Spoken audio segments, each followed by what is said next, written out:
Hey guys, so I'm going to start kind of a little series here on multiplication for the grade fours. So if you are a parent of someone that is in my class, that is wonderful. I would love for you to check in every day and watch these short videos so you can kind of keep up to date on what we're doing. If you are someone that just subscribes to my YouTube channel, like 3 of you, then awesome. You can maybe also learn something about multiplication. So before I really dive into what we're doing in this unit, it's really important to understand that the way we teach multiplication now is probably highly likely that it's different from what parents learned when they were young. Probably if you had an experience like myself, you were made to memorize them, and if it was as awful as my experience, I had to stand up in front of the classroom each day and go through a different times table, and if you got one wrong, you were probably humiliated and had to sit down. At least that's my horrible experience. Now we obviously do not want kids to feel defeated and awful about themselves because they can't memorize 100 facts in 3 or 4 weeks. So it's really important that first kids understand multiplication. And the memorization will come, but part of really understanding multiplication is to understand the multiplication symbol, the X, the times. I really like to say to kids, instead of saying 3 times 4, 3 groups of 4. So we replace that word times with groups of.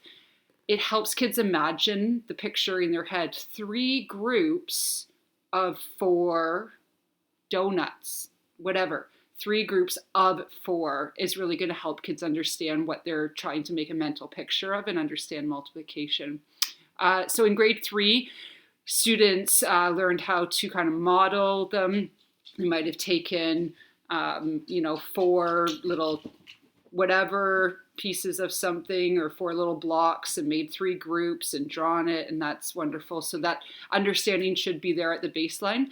Now we're going to get into moving past 5 groups of 5 and moving up there.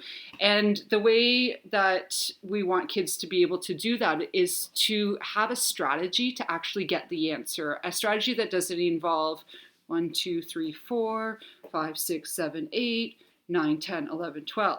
We kind of need to get past that.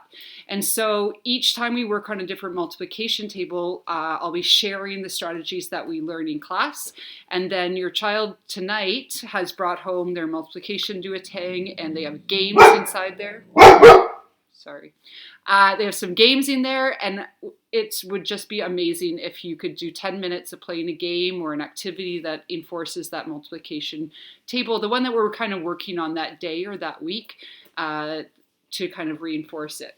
So when we start learning the strategies, most kids know their doubles. And so doubles are probably one of the most essential things you need to know in math. Recognize what's a double, even knowing the number 18. 18 is a doubles fact, 9 plus 9. So going both ways with the doubles is really, really important, to be able to half something and double something. Those are always phenomenal skills. So when we get into the higher multiplication facts, when we're trying to do 8 times 6, 8 groups of 6, and we're having trouble, we can rely on things like doubles to know that when you're multiplying by 8, you really just have to take the other number and double it, double it, double it. It's almost like breaking that 8 down into 2 times 2 times 2. You can break so many things down. When we're doing a 7 times table, you can break that down to 5 groups of something and 2 groups of something and put it back together. So we're really looking at derivatives of our multiplication, of our known facts, and using our known facts to help us so that it actually makes sense to us. We have a strategy to get to the number, and then after repeated practice and practice and practice, suddenly it does become memorization. But that initial point is not just trying to memorize a number that doesn't mean anything to us. It's understanding a strategy to get to that answer, if that kind of makes sense. So today, this week, actually, we're just reviewing 2, 3, 4, 5. So we did the 2s today.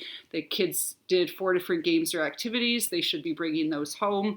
In their agendas, they also wrote that they need to try and find a container. If you don't have this for tomorrow, that's no problem. But some sort of container, because every kid's going to be making their own Kaboom game. Kaboom is a fantastic game to practice multiplication. You can take it anywhere.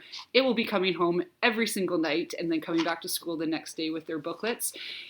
Anything that has a lid that you can pretty much put a whole bunch of popsicle sticks in is fine.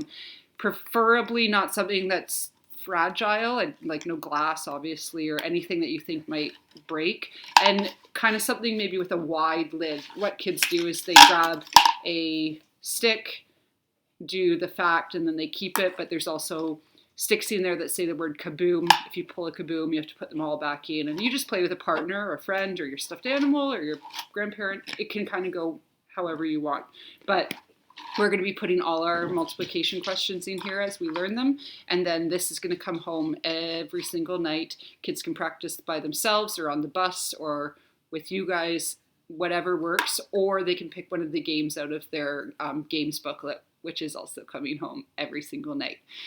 Just in case someone doesn't come back to school for whatever reason, then you know that you can go on here. You can check out the fact of the day or the strategy, and you can use those games and use your kaboom at home and make some stuff at home.